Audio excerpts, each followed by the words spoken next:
Hey, check it out. We're going to do a podcast today. Can you believe it? After 2 weeks off through sickness and hurricanes, we're back. We don't care. We're back. We're doing another podcast, and we're going to get you all caught up on my little adventures with Hurricane Ida, and so far, so good. We'll get you caught up onto what's going on in southern Louisiana and New Orleans. Well, that's great because we had a ton of people asking about you, Jake, and you look great, even though that doesn't look like your home studio, so I can't wait to find out where you're at.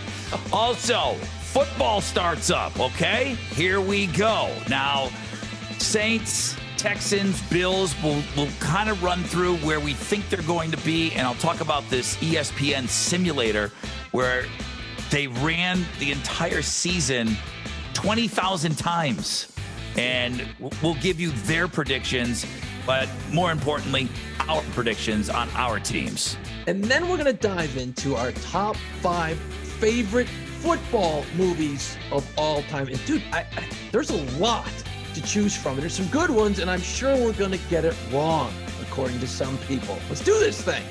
Hut, hut. Let's go. It's time. Put on play pants. All right, welcome in, everybody, to episode 21 that was supposed to be August 26th. And then I got sick. I was dying on my birthday, which was not pleasant. The week after that, we were supposed to make up episode 21, and then a big dumb hurricane hit. So Jason was displaced, and now looking still a little displaced, but still able to do it. It's the episode 21 that's taken us 3 weeks to get here. Jason Ginty, where are you right now? I am currently in Pensacola, Florida, in a condo that I was lucky enough to have booked it back in like March, because Labor Day weekend, we thought a little family getaway for Labor Day would be great, you know, Sure. Go to the beach, chill out. So we had this place like Friday through Monday of this past weekend for Labor Day. So that's where I am at. And we were able to extend it out because we kind of pled to the people who run the condo place, said, hey, we don't have power or a city to go back to. Any chance we can extend our stay out another week or so? And they're like, yeah, you can do that. We can arrange that, make that happen for you. So I'm here until probably, I think I go back Sunday to New Orleans, finally. Okay, well, let's backtrack just a little bit, because everyone's been asking about you. I mean, everybody's asking, you know, I got a ton of emails asking, how's Ginty? What's going on with Ginty? Is Ginty okay? So you can see him, you can hear him. He is okay. Yeah. And of course, I told you, I said, hey, if you want to come here to Houston, come on in. And you're like, no, I got the extended family. We got 25 dogs and people and everything else, because your wife's side of the family is very big. Correct. So you went to a place and you got out early before Ida even came near you. You were already out of there. Yeah, I've learned through previous, because I was there in New Orleans for Katrina, so I know exactly how that was going to go. And, you know, having gone through something like that, you learn your lessons at least a little bit. You know, okay, look, got the family, got the dogs, I've got extended family. We're getting out of here. We're not sitting around, because as that thing was approaching in the Gulf, it was just getting meaner and bigger and nastier. And when they said it's a 2, I'm like, okay, let's go find a place to go. So Friday afternoon, shit was starting to hit the fan a little bit. It was getting bigger, and it was a 4. And they're like, this thing could possibly be a 5 when it hits Louisiana. I'm like, we're gonna end up in Iowa, dude. If we sit in a 5, we're gonna get blown into Canada. You know, I'm like, that's not happening. Right. So we started looking, and we knew we had this place in Pensacola, which of course is east of New Orleans, but you couldn't tell where the damn storm was gonna go. So it was like the cone of uncertainty was like, you know, mid like Lake Charles, Louisiana, all the way over to like Destin, Florida. Well, Pensacola's right in there. And we had this place, we're like, well, let's just shoot over there. Well, we couldn't, because it looked like that was going to get affected. And we're like, well, let's go, instead of going there, let's go west towards Houston, Texas, Port Arthur? Sure. That area over there. You know, I don't want to go all the way to Houston, because sometimes these things come in and they're not so bad, and you don't want to get too far away. You're always hedging your bets, you know, when you leave for a hurricane. And right. The worst it got, it was Friday late afternoon, early evening, and I'm like, okay, I get on Airbnb, or I'm looking around for places. You know, you can't stick. We got 4 dogs in this family. You're not going to a hotel room with like 7 people and 4 dogs. You're just not. because no one will survive, I promise you. So I found this. There's a place, dude. I've been on an adventure the last week and a half. There's a place called Brookland, Texas. And I'm sure people I had to look it up. I had to look it up on a map. You told me you were in Brooklyn, Texas, and I had no idea where it was. But it was further north than I thought. Yeah, it's north of like Lake Charles, and just inside the Texas border, Louisiana line. There's a lake there and a river. Don't ask me what it was. I didn't care to know. I didn't give a shit. I literally spent 4 minutes researching this place. I went, okay. They take dogs. Cool. Here's what it costs. Boom. And within 2 hours, we had our car packed at 10 o'clock at night. And I said, we're not waiting until morning, because in the morning. That's quick. That's good thinking. The whole world from New Orleans is going to be heading out, and you're going to sit in traffic for 15, 16 hours to get to Houston, which is like a 6.5, 7 hour drive, depending. Yeah, it's about 6 hours. And people were saying that left on Saturday, people were saying that it was taking 12 or more to get here. You cannot do that with old people, dogs, and a 17-month-old. You just ain't doing that. So we convoyed in the SUVs, and we made it in like 5.5 hours. It was great, to Brookland, Texas. It's the middle of the night. By the way, people in Texas were great. The few that I saw, very friendly. They're like, oh, you here because of the storm? Yeah. Oh, man, it sucks. They're very, very welcoming. A couple things I noticed about Texas. Y'all like to drive fast. Bro. Oh, yeah. I'm hitting some county ass roads, and like, you come out of Louisiana and you hit that Texas, it's like speed limit 75. I'm like, who the fuck's going 75 on this road, man? What are you guys in a hurry to go buy new hats? This whole state fast. Wow. Very fast. I'm like, what the? So anyway, dude, and I didn't spend any time researching this place. We ended up in a fucking murder cabin. Like what was it, Friday the 13th, where the dude comes out of the lake and he's fucking killing teenagers? I swear to Christ, that's where we stayed, dude. It was beautiful. I got this lake, I got this dock, I got this amazing sunset view, but you just felt kind of weird. We were isolated and the dogs were around. It was great. It was totally awesome. At any moment, I thought for sure a serial killer in a hockey mask was going to come out of the lake, though. It was a little bit weird. But Texas was great. We're there for 4 days. What do you grab? I mean, you got to grab some clothing. You got to grab some of that stuff. But do you have photographs and marriage license and all of that stuff? Is that stuff in an area that you grab and you know that you got to take that with you? Because for Katrina, I know, and people were scattered all over the place for a long time, and that was devastating, obviously. But when people talked about stuff that they lost, you could buy a new TV, you could buy a new couch, you could buy, a new roof. In some cases, people needed a whole new house, but you couldn't replace some of the paperwork. And I think people really talked about, okay, next time, saving pictures and stuff. What did you guys do to prepare for that? And what did you take with you? Well, like I said, if you've ever been through like I know Houston had some floods, and you guys have had the same situations over there in the last few years, man, all kinds of horrible weather situations. And after Katrina, like I said, man, you learn your lessons. So once we came back from Katrina, we put the box together, all our insurance for all the cars and all your paperwork for your life paperwork bullshit. It's just in a bin. You can grab that thing and you're out the door. And then, okay, a safe deposit box with all your passports and your shit and some spare cash and all that fun stuff. We didn't grab one picture. That was the thing that people felt like it was the most valuable thing that they lost. So many pictures were lost during Hurricane Katrina. I used to take a lot of photographs before it was digital. I used to take a lot of photographs. I have boxes and boxes and boxes of them. And they're not prepared for me to pick up and go. So this is a little bit of a reminder for me now that I got to kind of not go through them all. I don't want to see all these old hookers that I went out with and stuff. Cause what do you even do with that stuff? I know I got pictures of old girlfriends in there. What are you going to do with, I got to go through it at some point in my life. Right. So I got to kind of get all that stuff together because boy, if I lost pictures, that would be miserable. Yeah, it's tough because you've got limited space. We got a dog. We got you got 3 suitcases, So you got to really kind of go, well, do I really need 7 wedding album photo, books? Nah, I don't. You know what I need? I need my damn laptop because I can't miss this podcast for 3 weeks in a row. People kill us. And I got to have my radio shit. I got to have, I got 3 shirts I've been wearing. I got 3 pairs of shorts, 2 pairs of socks. I mean, you're packed light because you got to balance it out. You got to balance everything out. And, it's a pain in the ass. Now, look, before I go any farther, though, Rod, I was able to get out. I was able to leave. Okay, let's not lose perspective here. Yeah, I'm bitching about something that, luckily my wife's got a good job. I work in radio. I don't.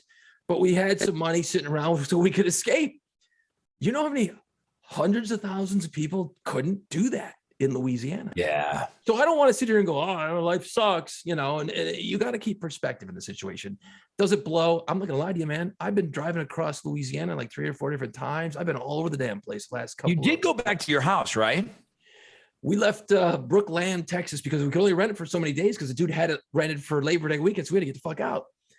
So we drove across Louisiana over to Mississippi, stayed in Mississippi for a night, and then I shot down to New Orleans quick just to check on the house. And the big thing, man, empty that refrigerator. If you ever got to get out of Dodge, empty that refrigerator, because if it sits with the power off for more than 3 or 4 days, you're going to need a new refrigerator. Well, everyone in Southern Louisiana is going to need a new refrigerator. So I'm like, I don't give a shit what happens. I got to clean up my damn fridge. And you do that. I checked out the house. The house is fine. There's a couple of dings and dents and bullshit, fence and trees, but that's nothing. Did you see anything on your way in? Anything bad? I mean, that you noticed? Yeah, everything. I mean, I don't mean to. But not like Katrina, where like boats were all over the place and cars. I mean, I went in there about a month after Katrina, and it looked like a war zone. It's are you seeing roofs? Are you seeing like roofs off of places and stuff? Oh yeah. There's roofs off of places, parts of buildings ripped off, like apartment complexes, and you can really tell stuff that wasn't built with a good quality. You know what I mean? It's stuff built like the 70s and 80s. You can see where some of these apartment complexes, parts of the bricks are falling down, roofs are shedded. There's shingles all over the damn place. There's all kinds of tree branches and stuff that they had just cleared roads, and there's all kinds of trees. Not one street light was working when I went back, which is completely freaky. I mean, imagine driving down like, whatever your mains, where all your strip malls and shit are in Houston, and everything's empty, and every single street light that you sit at every day when you go up and down those roads is completely out. That's a mess. It's just freakish. But you know what? It was weird. And I was just talking to somebody about this yesterday. Having gone through Katrina, I've already done this trip. So I was just kind of like, oh yeah, there's no lights. This is what we do. Oh yeah, there's trees everywhere. That's what we do. Like it's just a weird mind fuck at the end of the day, where I'm just going, yeah, this is kind of what we do. It's I have some flashbacks. What did your power get turned back on? Yesterday, my power at my house went on. So that's like, I think it was 9 days without power. You got to get that refrigerator cleaned. So I've got a place in the French Quarter, and the French Quarter is the crown jewel of the city of New Orleans. So they're going to do whatever they can. Plus, it is the highest ground. Those sons of bitches that settled that city, they knew where the highest ground was to start building the town. You know how it works. You put a church in, and then you start building around it. Yep. And the power was restored fairly quickly. Now, I did have a guy go into my place and empty that refrigerator. There's other things that need to be done, but that was important to me. And I paid this guy. I'm like, please, man, just go in there, take everything, take out anything you want. You can have whatever. But I know from you and so many friends there that if that food sits, it'll ruin your refrigerator. You're like, well, it'll rot, right? No, you just can't clean it. You can't get the stink out. It will ruin your refrigerator. I don't care if you have a stainless steel refrigerator. It doesn't matter. It's gone. It's toast. So you got to get rid of it. It's the worst smell ever, like dead body smell. No, and that's exactly what it is, because I had to clean out mine because my insurance adjuster was like, well, I'll try to clean it out. I'm like, okay. And it had been sitting for 6 weeks. So, I clean it out, and I'm barfing, and I'm running outside to try to breathe. And I spent 2 days cleaning this thing out, bleach, and coffee grounds and all this different shit that everyone was talking about doing. And I'm cleaning it out. And at the time I had, I still have the same type of refrigerator, but you got the water and the ice in the door. So you hit the thing and the water pours out.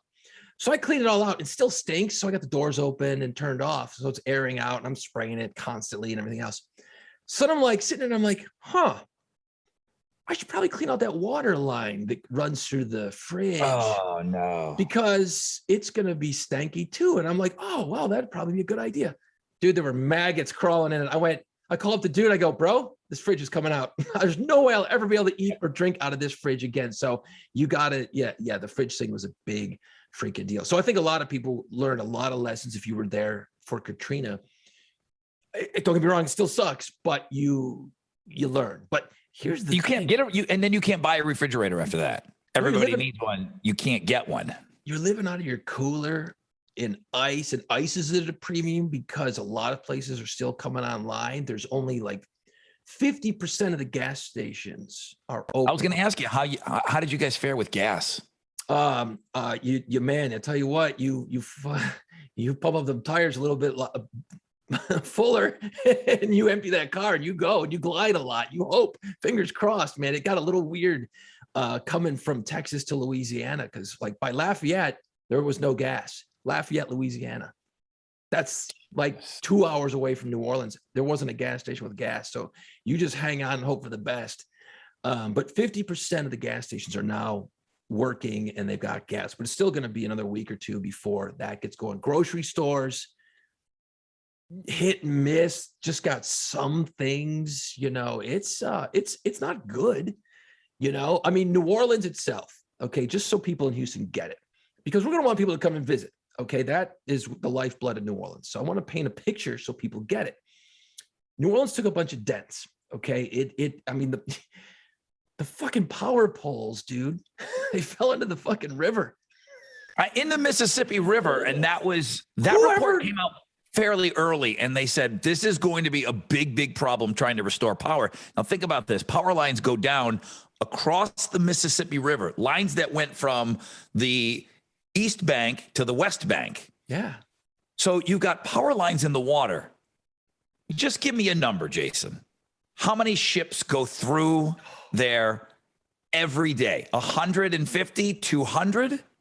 Oh, hundreds. Yes, it's in the hundreds for sure per day. Okay, so easily. So every day, a couple hundred ships go through there. Every day, nonstop, 24/7. No traffic in the Mississippi River. Oh, dude. You can't. There's power lines in there. There are so many layers of horseshit and bullshit that you can't even begin. You start unraveling this problem. First of all, everyone's in almost a million people, the power went off like that. When those towers fell, 1 million people. Okay, let me just throw this out to you. We got rusty ass old towers with a couple of wires coming across the river, and that's powering almost 1 million people. Anyone ever thought about maybe some redundancy or some other ways? I mean, I get it. The time for fucking making the suits answer to that question will be down the road. Right now, it's about getting the power back on to 1 million people. And I think they've got 700,000 back in the area. So back to my original point, New Orleans is okay. The city, uptown, French Quarter, there's dents, there's roofs, there's trees, there's people with problems, obviously. That's going to come back. Give it a couple of weeks. You come into the city, restaurants will come back around. It's going to be a little while, but you'll be fine. It's the outlying parishes that people don't realize. And here's your mega effect of the situation. Okay. New Orleans gets all the highlight reels. That's the thing. Oh God, we talk about that. We talk about that here. If you live outside of New Orleans, you feel a little slighted because Anderson Cooper is going to broadcast from CNN from New Orleans. And there's plenty of places around that are way worse off. And when you're out there, you feel like, hey, wait a minute. I get it. You want to stay in New Orleans, but that's not the story. Especially that's not the story with this storm. Absolutely not. It's the outlying parishes that are south of Lake Pontchartrain. It's all those river parishes. It's Plaquemines Parish, Terrebonne Parish. And I'm missing some because I'm not super familiar with all that area. But there's a couple of 100 40,000 people that live down there. That's people that work the fishing, the oysters, the shrimp, the oil. Okay, that's gone. Like there's this place called Grand Isle. Okay, if anyone fishes listening, probably have heard of Grand Isle. It's right there. It's a small barrier island right on the coast. It's about, I think it was 14,000 people live on that island. Okay, and they're prepared for high water because most of the houses are up on stilts. 14,000 people. The island is now uninhabitable. You can't even get there. The United States military brought in temporary bridges because it's an island. And it's like there was one road in, one road out, and that road got blown out. You can't get fire trucks. They're like ferrying fire trucks to the island. And that's just one little island. So the way I like to put it to people is imagine your house, okay? And something happens to it and it gets just completely wiped out. Then imagine the person's house to your left, the person's house to your right. Same problem, completely wiped out. Then across the street, then your neighborhood, then your town, then your city. That's what it's like down there. These houses were just blown away. We had 150, 160, 170 mile per hour winds. Yeah. Shoved these old rickety ass houses out there completely off their foundations. They like moved them. So while you're going to hear that New Orleans is back, come to New Orleans, go to the restaurants, keep in mind the outlying areas are really hammered. A lot of these places don't have any power yet. We're talking hundreds of thousands of people. They barely got water. By the way, it's early September. So the heat index is between 100 and 110 degrees. And we're at day 10 of living like that out there. So where do you direct people? Do you have a place? Do you have something? People like to shit on the Red Cross. All right. Right. They are the first ones on the scene. You cannot deny they're there with towels, with water, with whatever, with some bedding, with clothes. Okay, I get it. The CEO and whatever, he makes $300,000 a year. Once that was published online, people lost their ever-loving minds. But the Red Cross is still the first people on board. They're right there, okay? They were getting stuff ready here. They were taking stuff over there. So, again, I don't like to shit on other charities. Everybody wants to give $5 and they want a bottle of water in somebody's hand. And it doesn't always work that way. And people will try to explain to you the Red Cross, they're already like collecting money now for the third disaster in line. And they've already got money for this one. And yeah, they've got to work like that, like a big corporation. What do you tell people as far as like, hey, if you wanted to help, is it easy? Is there a place to go that we would feel like our money is getting to people that really need it? There's an organization I've done stuff with. It's the food bank. Okay, look, when you are gonna sit online and piss and moan about something, that's great. But trust me, when you've been sitting in 110 degree heat for 8 days, you don't give a shit where that water comes from. Okay, so it doesn't matter. When you're in need, none of it matters. It just doesn't matter. These people are suffering. I've been working with this Second Harvest Food Bank here in New Orleans and in greater Louisiana, southern Louisiana. So it's a great organization. It's the website is simple. Go to no-hunger.org. And I'll put the links up on all our places you can listen to the podcast. no-hunger.org. $1 provides 4 meals. And these guys have been everywhere the last couple of weeks. I mean, just given every dime goes to it. I mean, it's just, they're handing out water, they're handing out food. That's just the one organization that I've worked with throughout the years here in New Orleans. They're great. It's simple. People don't give a shit about much other than water and food right now. That's what really matters the next couple of weeks. That's going to be very, very important. So no-hunger.org. Again, I'll put the links up in the podcast. What's interesting is in this situation, you see the best in people and you see the worst in people, Rod. You know what I mean? Like, you've been there. You've done a billion different things for charity over the years, and you've done stuff. You guys had those floods a couple of years ago in Houston, and I'm sure you saw it.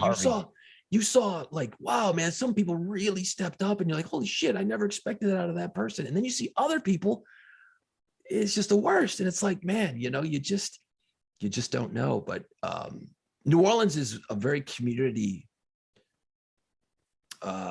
city. I'm not saying that right, but like people, if they had food, they're out cooking it. Restaurants, as soon as the storm hit and they got the okay, if they could fire up a grill, they were cooking all the shit in their freezers because restaurants got that stockpile, and they're just giving the food away to anybody who walked by. Here, eat this. Yeah, it's got a very village feel to it in New Orleans, where it's like, we got to, plus, you've been through a lot there. So here we go. Let's roll up our sleeves. Let's do this. We know how to handle this. At least we have a little experience with this. It still sucks, but unfortunately, you have a lot of experience with that sort of thing.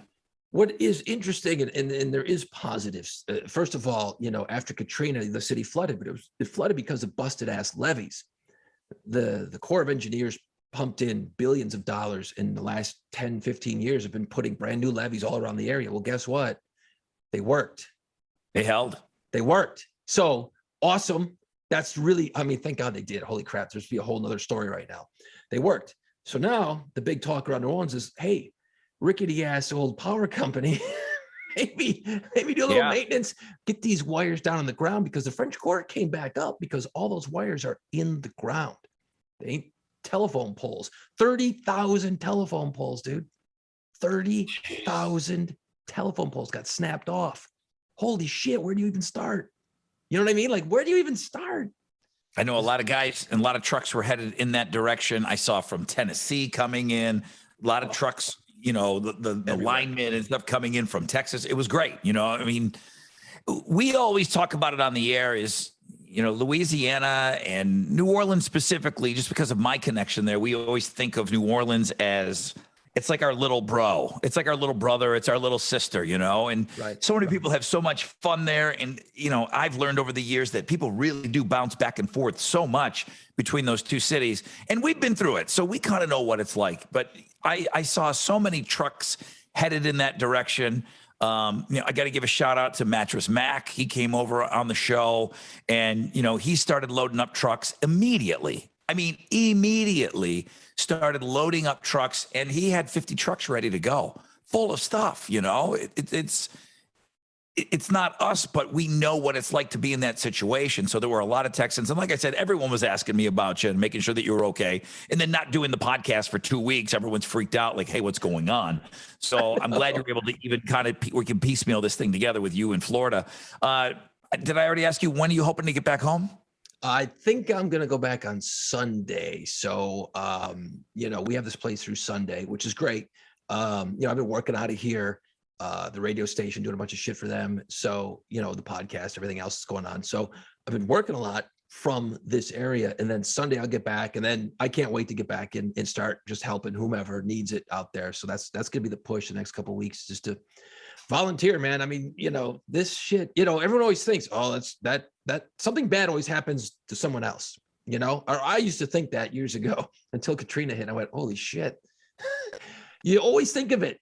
It always happens to somebody else. Something bad always happens to somebody else, right? Oh, it's that city over there. Oh, it's way over there. No. This shit's happening here. It happened in Houston, right? You guys have had the last, 10 years, quite a decent number. You had the freeze, last year? A lot of flooding, but a lot of flooding. We had so many, like the tax day flood, the Memorial Day flood. Then we had Harvey. And we had a lot here. We've been through a lot here with so you get flooding. I just told people, stay fired up to help. If we can kind of close this everybody wanted to jump in that day. Mattress Mac from Gallery Furniture, he came on the show with us, and we're talking to him, and he was doing this thing, come on down, we'll load up these trucks, we'll take them over there. I don't even know if he knew where he was going yet. He didn't know if the roads were open, but that's how we act. We kicked it in right away. Right. So I told people, be fired up to help in a day, and then be fired up if you didn't do something in 2 days. Be fired up and stay motivated. And I'm glad you're talking about some of these other parishes around you, because you kind of just, the story goes away. We're not watching local news in Louisiana. All we have is the national news. Obviously, there's the internet, but the story tends to go away and move on to the next thing. And I'm not blaming the local media. It's just they tend to kind of, hey, all right, we did that story already. We got to move on. There's other shit going on. But for us here, stay vigilant and stay fired up to help out. Even a week, 2 weeks, 10 days, like you said, after the stuff has happened. I hope Jason said something today that even kind of like jogged to something like, hey, man, I want to pitch in. I still want to help out. And there's just, and it doesn't have to be a lot. That's the thing, man. You know, just a little thing. And you're right. The news cycle changes so fast that, okay, next thing, okay, there's something new over here to deal with. Well, then this goes away. It goes away for everybody else.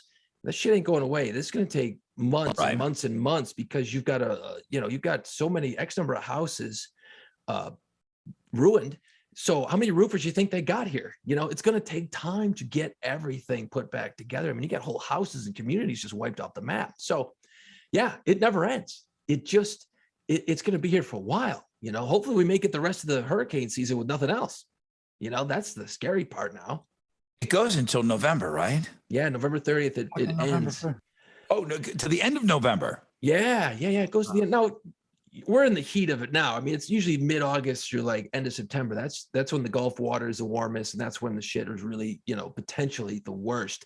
But hopefully we get through it. In the fallout for something like this is there's a lot of people that went through Katrina, and they went through this. They moving? They out? That's enough? You know what I mean? I don't know. I was told a stat once that Louisiana holds on to its residents more than any other state, meaning if you're born there, you stay there. You know, in New York, a lot of people get out of New York. And New York's just so huge, I guess. But, you know, a lot of people coming into Texas right now. You know, we heard that during the housing boom out in California, but I mean, are people in Louisiana just going to say, okay, man, enough's enough, man. Let's go check it out. What is everybody talking about? You know, why is Joe Rogan moving to moving to Texas? Let's go see what it's about. Elon Musk, I think, lives in Texas now, right? Let's go see what it's all about over there. Yeah, I don't know. You know, you want Louisianans to stay in their home state. There's a huge pride factor for people that were born and raised there, or people like you that have been there a long, long time. You know, but when do you say enough's enough? That's the weird thing, you know. I mean, I'm lucky. Again, I'm bitching about this, but I'm lucky, man. You know, my house is in decent shape, a couple of problems, but nothing I can't deal with.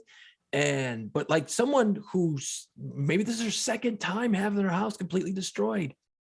I mean, how much is enough, you know? And I mean, what do you do? You know, just like, holy shit, I finally got comfortable after Katrina, and here we go again. You know, because it jacks up your life for at least a year, you know, or longer. At least a year. Come on. I mean, you know, people were dealing with that for several years. So, you know, it's just one of those things where you're like, holy shit, what does this do to the map? What does it do to the population? I mean, after Katrina, I had friends, you know it, that moved away. I'm like, oh, well, okay. See, you know, because they were like, fuck, my house is ruined and I'm out of here. So it's like, okay. You know, it's just a weird thing, man. And so, you know, these things that happen, it just makes you start questioning a lot of weird shit, you know. But I mean, I'm staying, you know, this is my home. I love it here. I love New Orleans, you know, and the hard part for people in New Orleans is it's such a strong community, the connection, you know it, you lived here for quite a while. You know, when I drive down the streets and I see the roofs of places I used to go or restaurants that you go to and the sign's blown down, or, you know, there's a telephone pole on somebody's car or somebody's roof is ripped off. You're like, it feels like a wound. You know what I mean? Like it feels like it hits you. Like when you see these things that you're so used to driving by and they're all because it's your community. You know what they're going through because you've been there before. And you're just like, oh, and it's just like taking body blows as you're driving around, man. So anyway, I don't want to keep hammering on this shit because it's going to be going on for a long time, but I just kind of want to give the background. So no-hunger.org.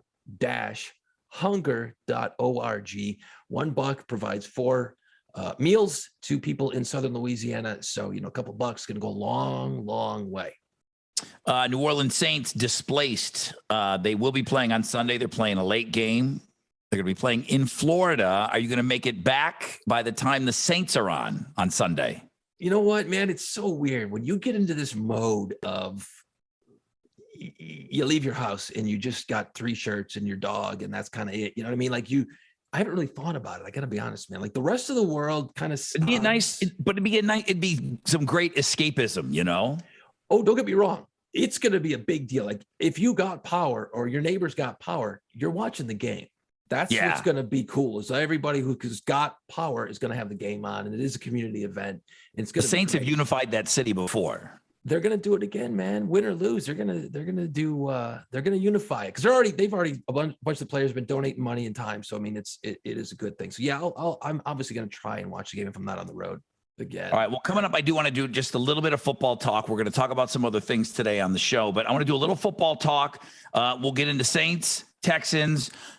I don't think anybody's going to be shocked. Jason and I are both big Bills fans growing up in Buffalo. So we're going to find out what the ESPN simulator said about some of our football teams.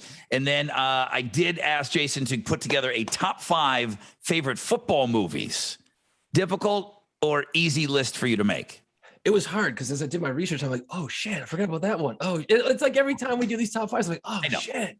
I don't think there's been one list that's been easy. So we'll come up. Just give me a moment. We're going to come up. We're going to talk some football. But first, let's talk about, one of our main sponsors who have been on board with us since the very first podcast, piratesofthequarter.com. So New Orleans just took a huge hit. You just heard Jason talk about it. We're talking about it. Hurricane Ida. So things in the quarter are getting back to normal. Power has been restored, but you got to kind of wait for things to open now and people to kind of get back. Think about the people that work in the quarter don't live in the quarter. So you don't know what they're dealing with.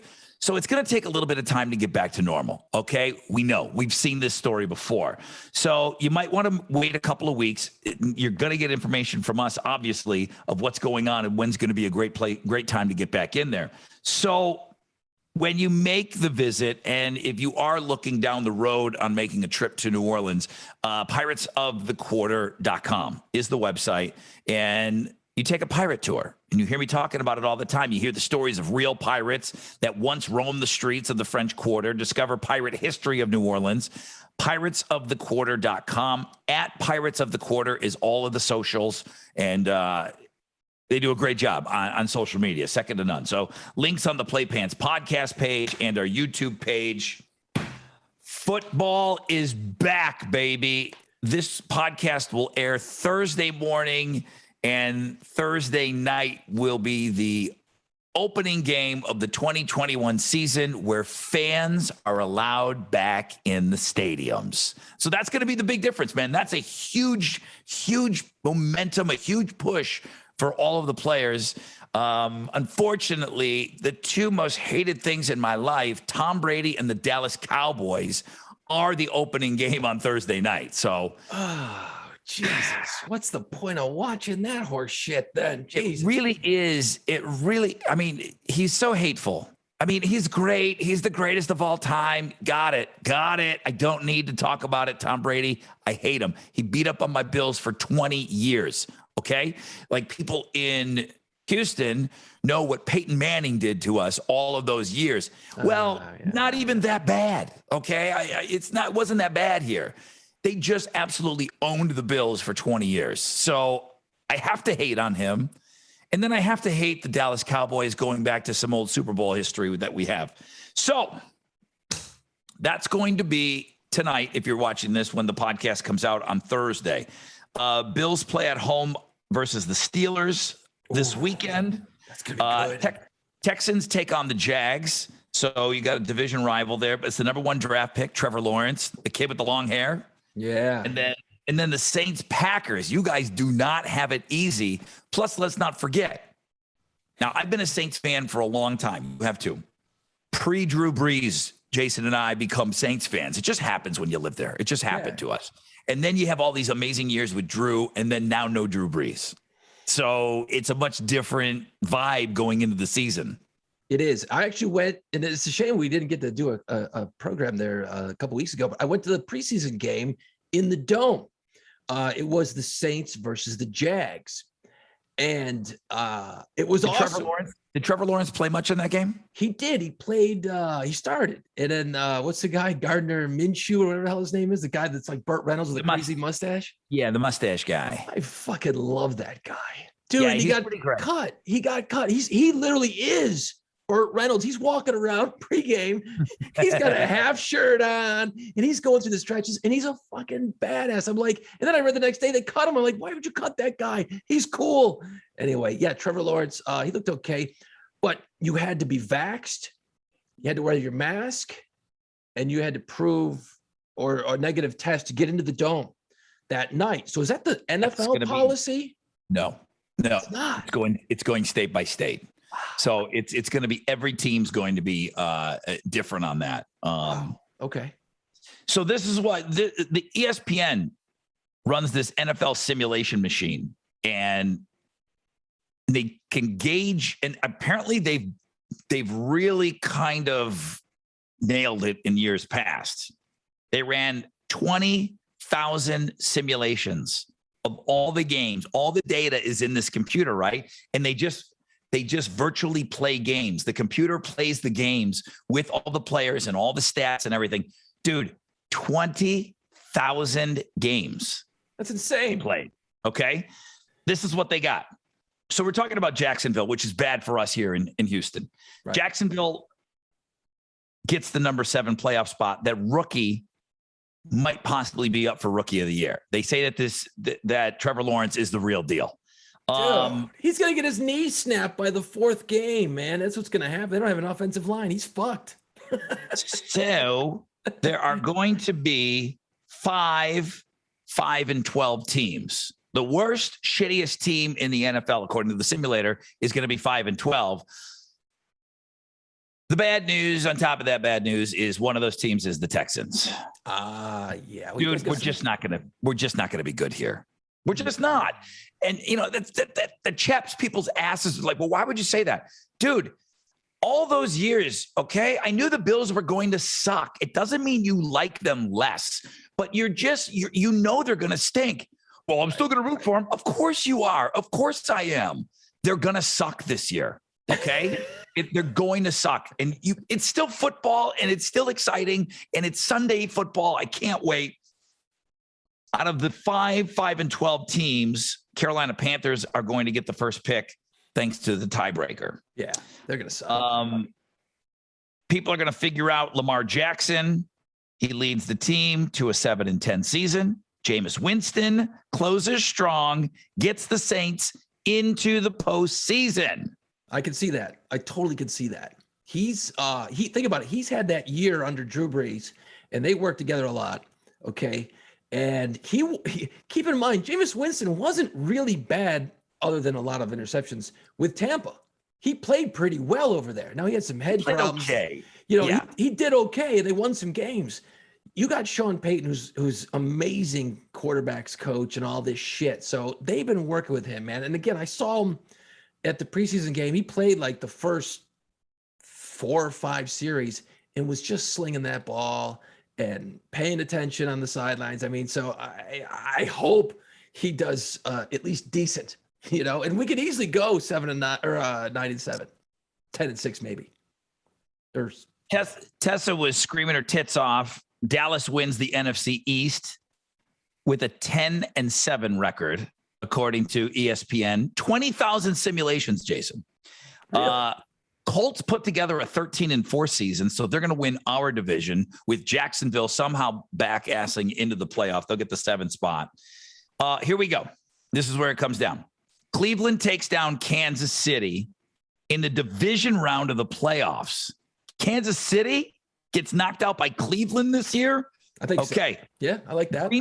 Green Bay beats the Bucks in the NFC Championship game. Really? So that means Green Bay goes to the Super Bowl. Oh, and by the way, the Buffalo Bills are your Super Bowl champions for 2021. What up with the Bills, baby?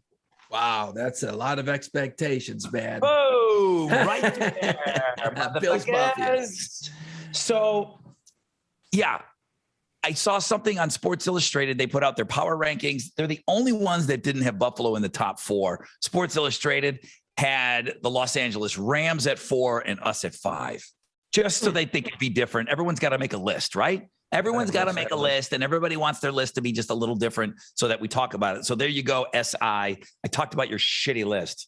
So Rod, then you know what we should do? And I don't, you know, I love sports. I love watching the sports, but I'm not this guy that's reading ESPN every day. I don't give a shit. You know what? If my team wins, awesome. And if they lose, okay. You know, I go on about my day. It doesn't ruin my day if they win or they lose. but I do like to watch the games. So, like, what do you like? Let's do some predictions right now for two guys that don't know shit. What do you think the record will be for the Texans this year? Forget about the simulator bullshit, because you know what? You still got to play the games. And there's going to be injuries. I think it's going to be tough for them to win 4 games. Oh, I think it's going to. Shit. I think dude, this Tyrod Taylor, I know a little bit about because he played in Buffalo for a while. Okay, It was okay.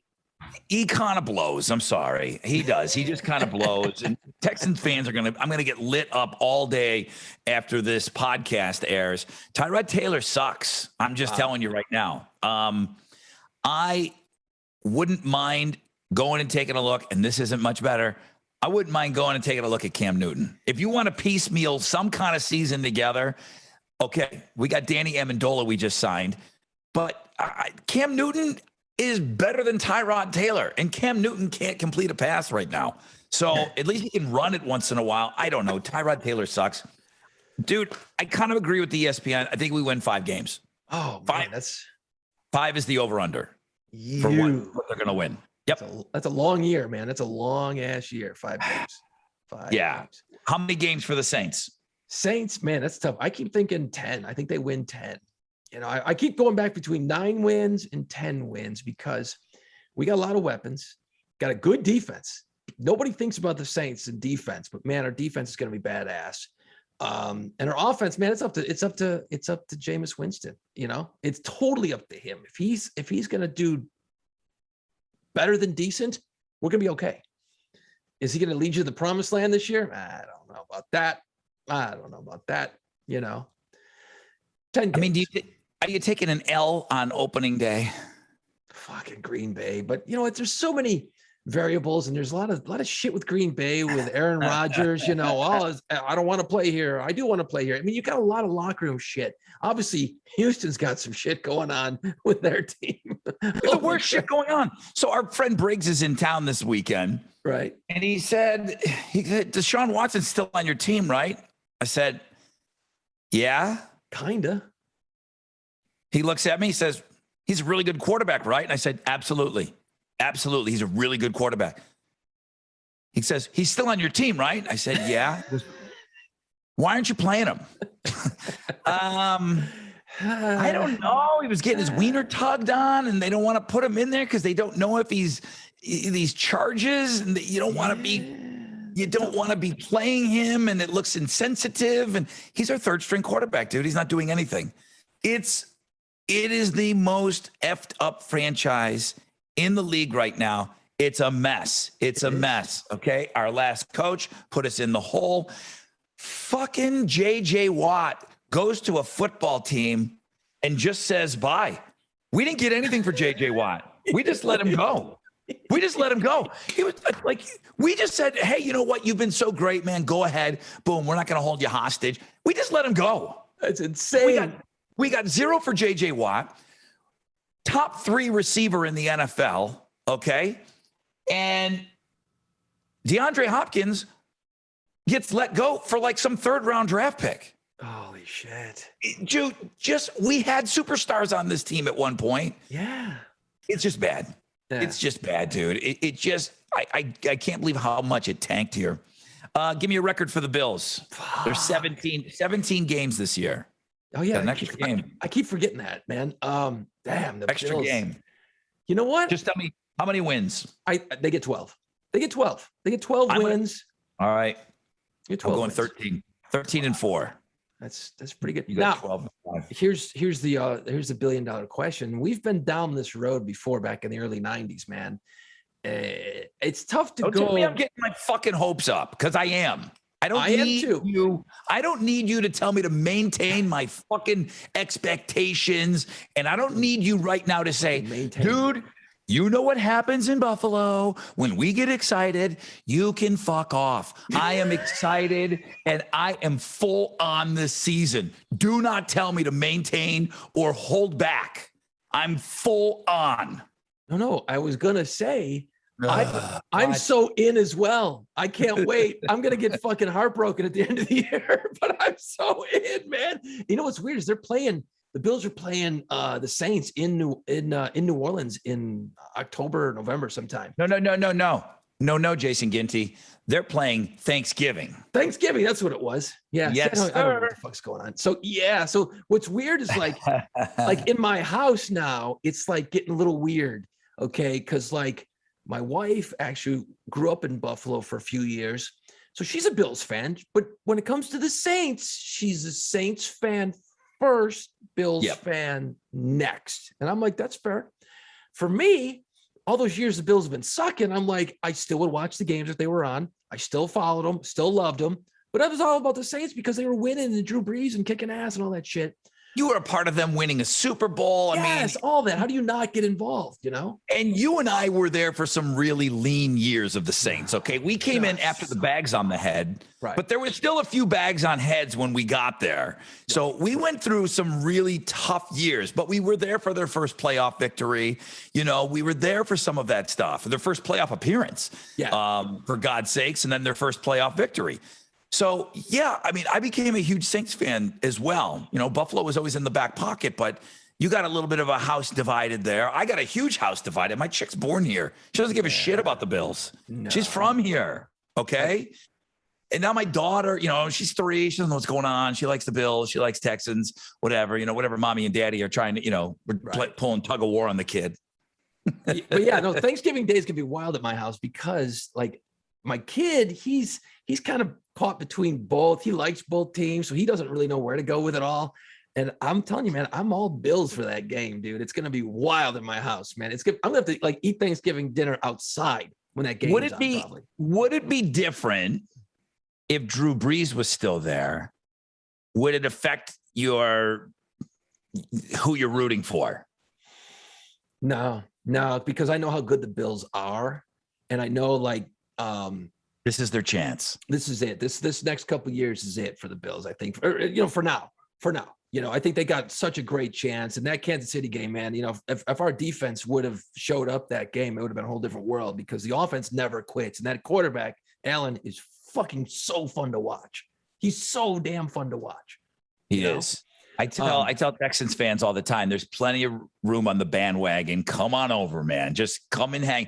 Just have another team. I'm not telling you to replace your team. You know, if you love the Texans, that's great. I'm lucky. You're lucky. You like a couple of teams that you're really passionate about that when they lose, you get upset about.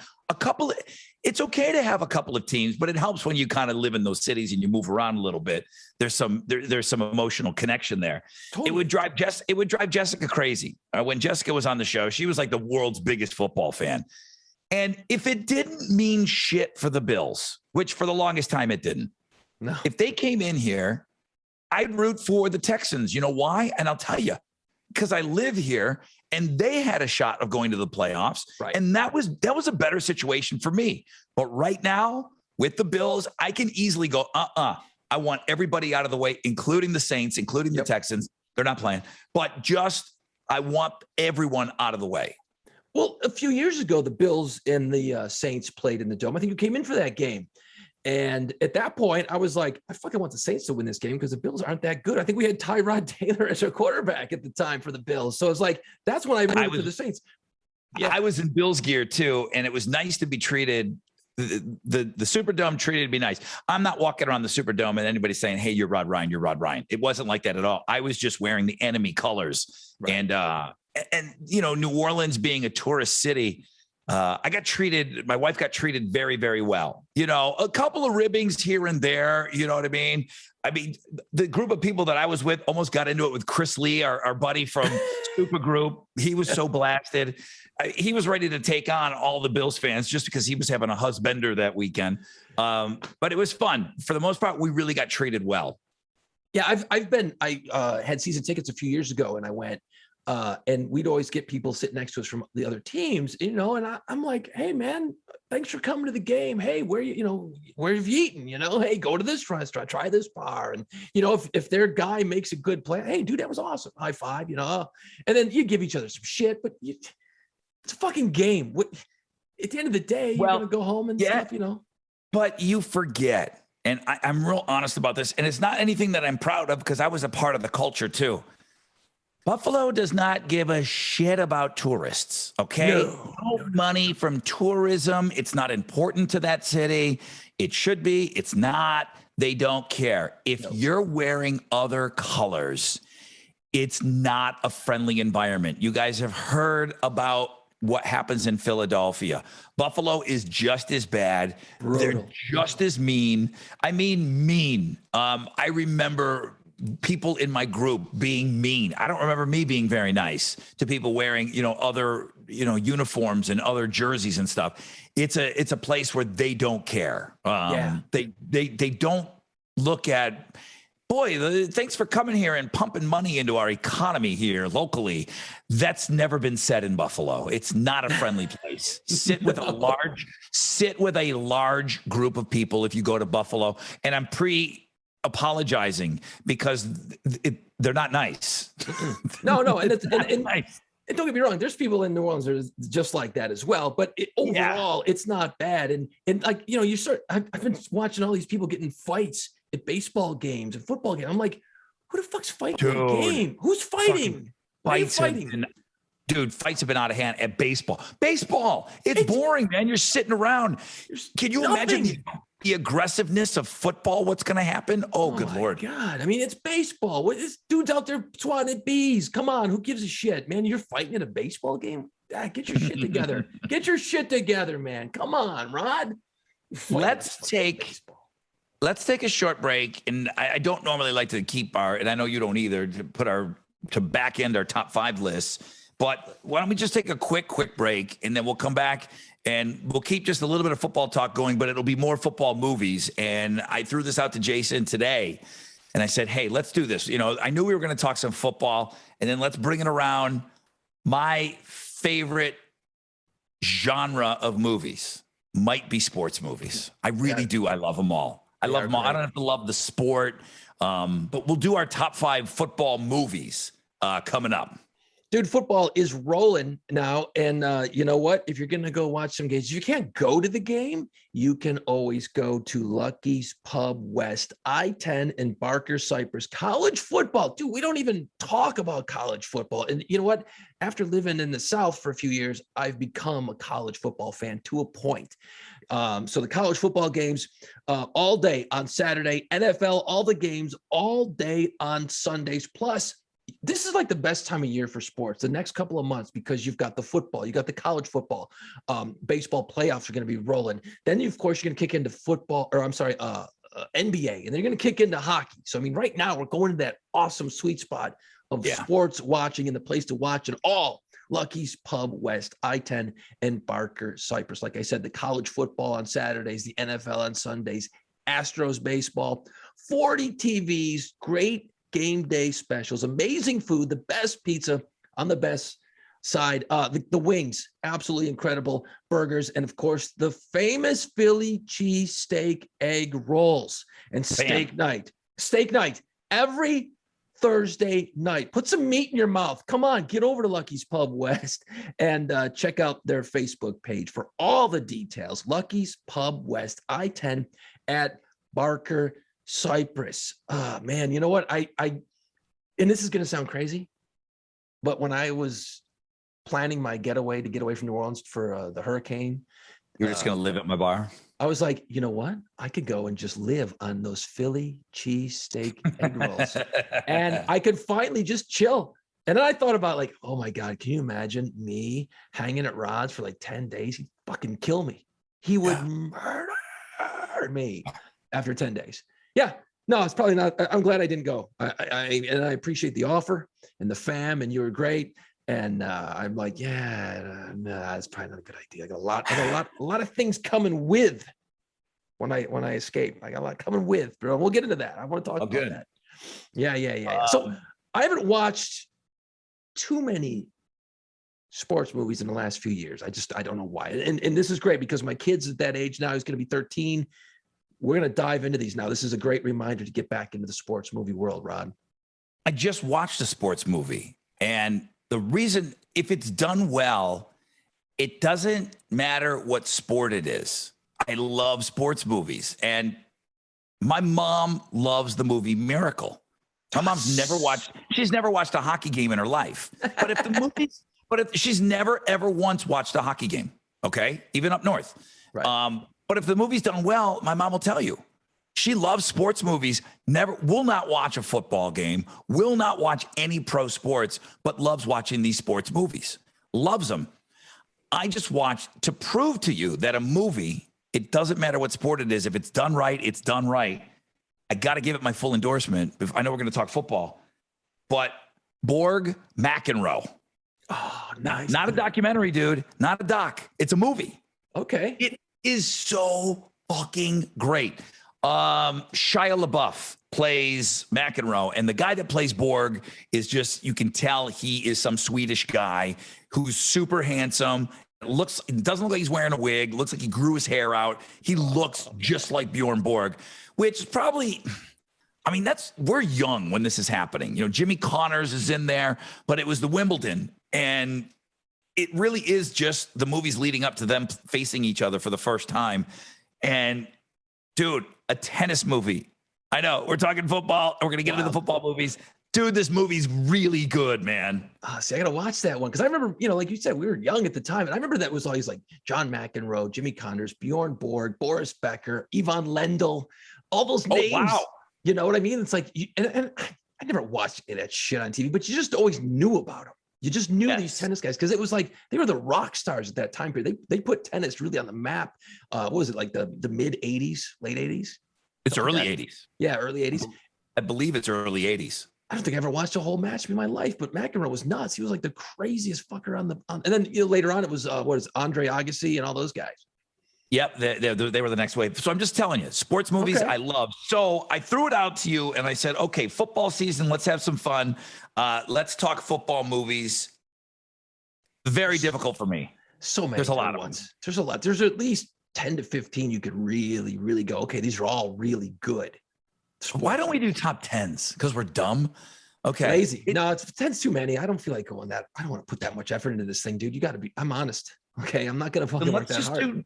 Let's do top 7s or something. I always need 2 more on my list. Top 5 is brutal. I can't stand leaving these things off. All right, go. I want to hear your top 5 football movies all time. Okay, the one I've watched quite a bit and I've seen it probably 7 or 8 times is the movie Invincible. Philadelphia Eagles, Marky Mark. Vince Papale.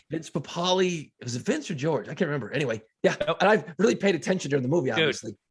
Invincible. Work with me here. Stupid. I'm so bad at this job. Yeah, Vince Papale. We had him on the air. He was great. Fucking great movie from start to. It's the old underdog. The guy's a bartender, down on his luck. You know, the same old thing. But it's just so cool. When you talk to him, how much did they stay on point to the real story? Because obviously movies are going to take liberties. Was he pleased with the way it turned out? Yeah. I mean, he's a very tall, lanky, big dude. So you got to get past Mark Wahlberg. They don't look anything alike, but nobody knew who Vince Papale was. So until you saw those end credits where they showed some highlights. Right. So not everything went the way that it went in the movie. So of course they took some liberties, but he did block a kick. I don't know if it was on the home opener, but you know, he really was one of these guys. We dealt with this when we were in New Orleans. There was a kick returner guy, and he was like the beer man. Yeah. And he was a beer delivery guy. And it was like the city got behind him. And that part of all of that was really, really true. He really was like this guy that he was an everyman's kind of guy. It's it's the Rust Belt up there. So they held pretty true to what he really did for the team. And this was because grow up in Buffalo. That's what it was, man. You got these guys that go sit around Husky Pete, Sammy B, and Rizzo drinking in bars all the time. And then one of their boys breaks through and actually goes to the NFL. Holy shit. That was such a great movie. A movie that I haven't seen it in quite a few years. I remember watching it a lot years ago when it came out. It's a college movie. The Program. The Program is fucking brutal. That's the one where it's a fictitious college team, and they had the coach had to win that year, and they headed up. Remember the dude who was all roided up? They had a white dude that was all roided up, and he was Yeah. injecting somebody else's clean piss into his bladder so he could go pass his piss test to prove that he wasn't roided up so he could play the game. Dude, that movie's fucked up. And that's where they had to cut. There was a scene because it was a college, and these guys were laying down in fucking traffic on like the dotted lines as cars were going by. Yeah, Joe Kane was the quarterback in the movie. And because I remember because Boomer's in it, because Chris Berman's in it. He's like, we'll find out if Kane is able. Right. Yeah, Chris Berman had a cameo in that movie. But such a great movie, but it just really kind of opened my eyes to the whole college world. Like, it's like these guys aren't getting paid, but then they were getting greased, and there's all kinds of weird shit. It's such a great movie. The Program, awesome movie. That was at number 4. Number 3, dude, I still love this movie. I don't know why. It's so good. Any Given Sunday, Al Pacino, the Miami Sharks, dude. When your quarterback is Willie Beeman, you're making all the girls, they're creaming. Come on. That's all I have to say. My name is Willie Beeman, keeping all the girls creaming. And it's just so like Al Pacino's such a great coach. There's a lot of layers going on in there. I just really like that movie, Any Given Sunday. I don't know that I bought Al Pacino as a coach in that one. And I'll talk about this when I get to my list a little bit. I don't know that I bought him as a coach. I was waiting for him to kill people. Great actor, and great speech. That guy's gotta die next to you. Take a look next. I mean, it's a game of inches. There's a lot going on. It was a great speech, and you got to have a great speech in your movie. You got to have like one of those great kind of locker room. And I thought he did give a great one. I did, but I didn't buy him as the coach. It was a good movie. It was a great movie. A lot of cameos. LT was in it. It was cool. And Dennis Quaid was like the old washed up quarterback with the rickety knees, right? And then he came in, and Willie Beeman, and they hated each other, then they liked each other. The whole thing. I wouldn't ruin the movie for anybody, but it's great. I'll take shit for this, but I don't care. Number 2, Rudy. Why would you take shit for Rudy? Because this is number 2, and everyone's like, "Oh, Rudy should have been number 1, dude. Rudy's fucked." Okay, all right. That kind of thing, Rudy. It's Rudy. I'm not going to talk about it. It's Rudy. It's great. It's totally great. It's enough. Okay, my favorite football movie. I'm going way old school. I'm going old school, bro. Was it ever remade? A couple times, actually. Yes, it's called The Longest Yard. Burt Reynolds, on. chest hair. Driving the Mean Machine. It's just got that whole, like, it's so great. The color of the movie is so great. The 70s, everything about it is so freaking cool, man. It's Burt Reynolds. The remake was good. Adam Sandler's was good. It wasn't the original. The original's just got that grittiness about it, man. It's The Longest Yard. I can't get past it. I can't get past it because it's just got that 70s vibe. Now, we did not talk before. No, we did not talk. No, before. we never do. We never do. We make it a rule. Don't say shit about the podcast unless it's on the podcast. Yeah. Okay, I'll just do it. Yeah. What do you got? Let's see. Don't change shit around now. Don't. You'll see. The guy who goes second always gets to make moves. It's not fair. I'll show you my sheet when we're done.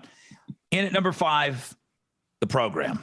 I love The Program. Yes. And part of the reason why I love it, again, I go back to the coach. The reason that, I'll tell you right now, Any Given Sunday is not in my top 5 because I didn't buy him as a coach. He's one of the greatest actors of all time. I just didn't buy him as a head coach. I don't know. James Caan, on the other hand, that's a fucking head coach right there. Yep. That's a head coach, man. Yep. Great movie. And I agree with you. I don't have all NFL movies on my list. So 2 of my top 5, 3 of my top 5 are not NFL. Interesting. So The Program, you're right. It was a great look into college football for sure. That's my number 5. My number 4 is Invincible. I love that movie. I love the movie. Good. I love the soundtrack. I love everything about it. We did have Vince Papale on, and Mark Wahlberg's one of my favorite actors, like all time now. He did a great job in that movie. I used to not like him, and I'm like, is he becoming awesome? I mean, like him and Leo are like my favorite guys now. When they're in a movie, I'm guaranteed to love that movie. I bought him as a football player, and I bought Talk Soup as the coach. All right. He did a good job. Yeah. He was great in that movie. I forgot how good he was. And how stressed out he was because he was going there and it was his first coaching job and go back to, California and blah, blah, blah. Yeah, I bought Greg Kinnear as the coach. But there were so many layers to that movie too that you don't even realize it. It's like the coach comes in and you're like, you got this whole Vince Papale story going on, and then you don't realize. I never knew it growing up that was his first fucking year, and it was like a disaster. And it's like, oh yeah, he had all his issues to deal with. It's a well done flick, man. But I'm growing up in that time. My dad at the paper mill was picketing. And if you remember that story, they're picketing. How's the mill going? And then everybody goes to the bar, and that's every bar in North Tonawanda, in Lockport, where Jason's from, in Buffalo, his buddy's bar. It's the big wood bar, and everybody's there drinking their shoopers of beer because they just got out of the mill. Right. There's a lot of those things that it reminds me of home. I've never really spent any time in Philadelphia, but that bar that they plucked Vince Papale from, it had a home feel, and everybody meets at the bar and you sit and guys are out of work. And that was when I was a little kid, man. My dad used to picket at the paper mill, and guys were out of work. It was a tough time. And like I said, he was a beacon. It's a Disney movie. So is Miracle, though. So is Miracle. So Miracle's great. Not that we'll ever do a hockey list, but you don't know. All right, that's my number 4. My number 3, and I made sure I wrote the original. My number 3 is The Longest Yard. Nice. So great. It's just awesome. I watched it when I was a little kid, and I was fascinated. But I love prison movies. Prison movies are the best. I'm down for a top 5 prison movie anytime you want. There's going to be some redundancy because The Longest Yard also is a prison movie. Great prison movie. So that will be in my top 5 prison movies for sure. It'll be high up on that list.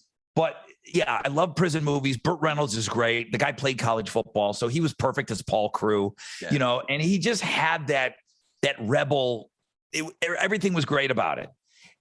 That's probably my favorite Adam Sandler movie, which I'm not about the Sandman. I'm just not. I'm sorry. Some of it's okay. Waterboy. Oh, God. If I see one of you guys put Waterboy as your top 5 football movie, I'm going to puke. All right. I'm just telling you ahead of time, thank you for listening to the podcast, but I'm thinking a friend off. If Waterboy's your top 5. But you got to go, like, I actually watched, I thought, oh, my kid's never seen Waterboy. He might laugh because it's all dumb humor, Right. And it's a little dated. You know what I mean? Like, it's dated now. You watch, you're like, oh, that's fucked up. It's not good. I can't stand that Adam Sandler baby talk voice thing. I can't do it. No. It gets old. Do it. Fast. And then Henry, the Fonz just gets neutered in that movie. I'm like, you killed the Fonz. What are you doing? I couldn't handle it. Henry Winkler. Yeah, he's the coach. Ask Chili, he'll tell you Bobby Boucher. He'll be all over that. Number 2, the movie, not the TV show. Great coach, Billy Bob Thornton, Friday Night Lights. Dude. Yes. The music.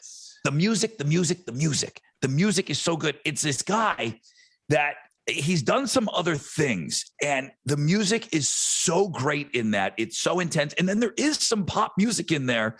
I mean, they do, I think at the end credits, I think they use, and I don't know, is it any classic rock? Does anybody play Bad Company Seagulls? No, I don't think so. That's not a dude. Fuck, is it great? Huh. It's so great. Go back and listen to the music and how intense it is. High school football, Friday Night Lights. I never once wanted to watch the TV show. It's my number 2 football movie of all time. I never once watched the show, and I heard it was great. Alex will tell me all up and down how great the movie is. My mom will tell me how great the TV show is. I just never wanted to watch it. I saw the movie, but it's been years. I'm going to have to go back and revisit that one. So that's not on my list because I haven't seen it in so damn long. But now I got a new movie to watch. That's awesome. You know what's funny is kids here in Texas read the book. I don't know what books we read, 10,000 Leagues Under the Sea. Everybody kind of read this thing. That was kind of required reading. Like when you got into high school, we read To Kill a Mockingbird. I think we had to read that in school. Fucking Robinson Crusoe and Treasure Island and Yeah, later on, I think in middle school, I think they had to read that book here. Everybody knows the story of Friday Night Lights. that's insane. That's insane. Well, football is so huge in Texas and Louisiana. Correct. My God, you know, that's in your blood when you're born. I don't know why you apologized, just because you had it in the wrong spot. Rudy is the greatest football movie of all time. It is. It's the It really underdog. is. Yeah. I've met Rudy Rudiger. It's pretty awesome. He knows what a huge fan I am. It's just the best, man. Sean Astin was perfect for the role. He was not only the perfect size, but you know, Vince Vaughn, his first movie. Yep. Did he meet what's his name on that set? Bavaro.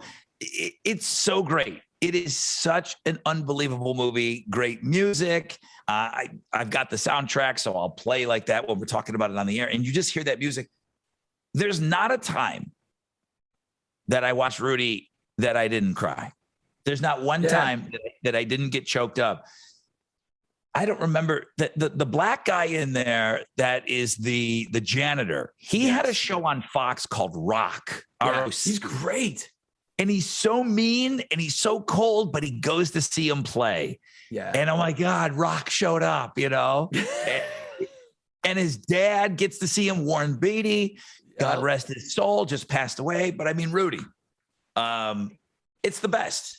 There's a theme if you think about it, and I didn't think about it until just now. Rudy, that's blue collar shit, dude. It's all this is a lot of blue collar, you know, coming from the bottom and making it through, breaking through, man. It's a lot of these movies are all about that, you know. Rudy, well, Longest Yard, that's a fucking prison movie, so that's cool.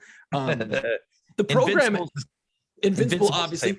The program was a lot of kids who were poor. Remember the defensive player that was going to go pro, got his leg snapped in that one game and had to go back to his shack and listen to the game. Dude, his mom opens up the gift, and do you remember? It's a door knocker. Yes. He goes, Mama, I'm going to get you the house to go along with it. Not anymore with your busted ass leg, bro. Oh, dude. So it's a lot of that breaking through. I can see why these movies are so great, man. So Friday Night Lights, you probably haven't seen it in a long time, but Booby Miles was a real dude. Booby, put Booby in. Booby's the kid that snapped his leg. And then he swore he was okay, and his leg got wrecked again. Jeez. And that's that real emotional scene with his uncle. He's like, what am I going to do, man? What am I going to do? I'm going to be a garbage man. That's all I know how to do is play football. And apparently he did go on to play, but he was never the same. And there was that storyline, and you know, small town. These are small towns in Texas that Friday Night Lights portrays. So it's awesome. Damn, that's good. See, now I gotta go watch all these damn movies again. Just make me happy. What else was floating around? I know we only do top fives, but I cheat a little bit. What was floating around for you? You know, it was good, and I haven't watched in a while. We Are Marshall. That's a college football team where the plane went down. I know. That's just brutal. I thought it was a great story. I thought the story was great. I didn't think the movie was great. Does that make sense? Yeah. I liked it. I mean, that's why I didn't make it the top five. And then, shit, I can't think of the name. Denzel Washington. Remember the Titans. Yes, that's great. I love that movie. He's a good. That's a good awesome coach. Movie. Good coach. Yeah, good coach. I don't even know that other guy's name, but they had to work together. Right. You know, in the integration of the schools, it's an important movie. That was great. I love that dynamic. And then, there's another one too. Oh, Brian's song come up on a bunch of lists I was researching, but I never really. I saw it back in the day, and there was a remake. But the James Caan one, it was good. It was good. It's very, very sad story. I wouldn't say don't watch it. Right. The things that were bubbling under is Remember the Titans. Yeah. Varsity Blues. Varsity Blues is good. I like that one. I Do Not Want Your Life. I mean, it was a terrible, terrible Southern accent that Vanderbeek put on. But I got to go back to the coach. The coach was really believable. I don't know what kind of pressure I'm putting on with these movies. I guess just because it's my reason for keeping Any Given Sunday off the list is because I didn't buy him as a coach. I don't know. I mean, I see why you want the name on there. It's great casting, but Varsity Blues I put on there. And then is it a football movie? I mean, Jerry Maguire, does it count? Dude, you know what? It's a great movie. It's a great fucking movie. When's the last time you saw it? When's the last time you saw it? A long time. Exactly. Is So it not good? I tried to watch it like a year ago or something, and after about an hour, I'm like, "Fuck, I'm bored," because the whole show me the whole show me the money thing. It's so beat into the carpet. I'm just kind of like, okay, great. It just didn't feel the same, I think because a lot of the catchphrases in it have been pounded in your skull so much. I'm just kind of like, I don't know. It's dated, like The Water Boy. When it first came out, I was like, okay, that's pretty funny. And now I'm like, oh, that's fucking terrible. It's dated. It's like going back and watching Wayne's World. It's fucking dated, man. You can't do it. Did they say You Complete Me? Yes. And it's just like, isn't there's two super fucking cheesy lines. Yeah, you complete me, or you had me at hello. You had me at hello, you complete me. They just took the two shittiest, schmaltziest things and they smashed them into the same scene. They were fighting, like, okay, which cheese are we going to use? And they're like, let's go both. I'm like, you complete me. Yeah, I've just completed this movie because fuck this. I'm out. I can't watch anymore. It's tough. I knew there was a reason I left it off, but it's tough. It's dated. There's some dated shit. I remember when they were pushing that movie and they pushed it as a sports movie. Yeah. And it is kind of like romantic, not a comedy, but it's got some stuff. It's more about the relationship than it is football, though, isn't it? Isn't football a little bit more of a backdrop to the romantic part of the story? I think the football is what's sold to, you got to get those 18 to 34 dudes in the movie theater seats. So you got to have some football in it. You know what I did watch like in the last year is the Kevin Costner one. Was it Draft Day? Where he's like the GM for the team. I thought it was really good. I think it was great. No, it doesn't make the list, but it was cool. It was neat to see that side of it, the whole, like, what goes into these drafts and all the bullshit you got to go with to try to get these players and in the negotiation and the politics and all that stuff. I thought that was really cool, kind of a neat look into that side of the sport. The Replacements needs to be mentioned. And, dude, Necessary Roughness. Do you remember that movie? Yeah, that's kind of older. Was that like early 90s, 91, something like that? I think I only reason I know is I just looked it up. It might be 80s because fucking Sinbad's in it. So it might be. I haven't seen that one in a long time. If Sinbad's in it, dude, it's, that's not I'm not really selling it very well. It's the guy that was on Quantum Leap and he is in NCIS New Orleans. Scott Bakula. Okay. So he plays a quarterback that has 1 year left of eligibility. They come and he gets on the team. He's older than everybody. Rob Schneider from Saturday Night Live. Wow. Speaking of, you can do it. He's the announcer and he's funny. I'm telling you, Necessary Roughness is a pretty good one. So if that was that's my sleeper. That's my sleeper that I think you'll like. If you don't want to go back and watch Jerry Maguire, you kind of want to watch something just fun and a little cheesy. Necessary Roughness. It's pretty good. All right. I like that one. And obviously people are gonna give a shit about our top 5. Oh, you left this movie off. Well, yeah, 4 minutes of research is you're gonna forget something. So please leave your top 5 in the comment section on our YouTube page or on our Facebook or our Instagram, wherever, man. Because I like to read the other people's lists because then I go, oh shit, yeah, forgot about that movie. Because this gives me new movies to go back and watch. Because I always forget, like, I've got to go back and watch the program again. I'm going to end up watching Invincible again because it's great. And Friday Night Lights. I haven't punched that up in years, man. I'm going to have to go back and watch that. I got to go back and watch that. Billy Bob Thornton is a great coach, an awesome coach. Not so good in Bad News Bears, the remake. He did okay. I didn't hate it. I thought it was okay. You couldn't do Buttermaker from the 70s. You could not say the things that those kids said. You just couldn't do it. So great. So it's a little difficult remaking that movie. I don't even know, did he hand the kids beers? Because Walter Matthau did. Walter Matthau definitely handed out beers to those kids after they lost the championship game. Did Billy Bob's Buttermaker Did he hand out beers to kids? I don't think know. he can. I don't think he I don't think he can. Rules and shit. It's a movie, man. You know what I mean? Like, I get it. There's, people are they get caught up in shit, but it's a movie, But yeah, I thought he did okay in that movie. I just didn't like it as much as the original because it just, that the original Bad News Bears is so fucking good. Yeah, that's it baseball. is pretty great. I'm on the wrong sport.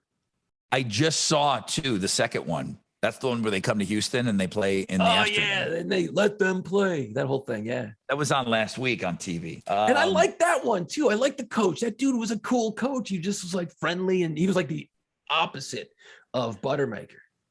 Oh, he was Kelly Leak's dad. They got him last minute. He was great.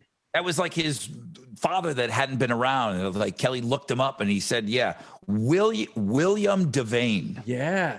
He's great in that movie, man. He like sells silver now on TV. Well, he's fucking old. That's what you do when you get old. You sell silver and fucking boner pills and other shit for old. You remember Johnny Be Good? Do you remember Johnny Be Good? It was when Anthony Michael Hall got a little bit older. He wasn't quite there yet, but it was him and fucking Iron Man when he was probably all drugged out. Oh, yeah. Robert Downey Jr. Dude, they're in high school and he goes around and they're all trying to court him to play football. That's a good one. Okay. Dude, Johnny Be Good is a good one. And his girlfriend is Uma Thurman. Oof, wow. That's an interesting. I think I've seen that, but it's been years. Dude, that's not a bad one either. Shit, right. I gotta watch a lot of movies now, dude. All right, Ron, we gotta wrap this thing up. I got shit to do. No, I don't actually, because I'm not even home. Any final thoughts? Wait. Before we go, dude, how was BuzzFest? You fucking didn't send me any tickets, but yeah, how was it? Alex said it was the best BuzzFest ever. I don't know that I can say that. Wow. I'll say this about it.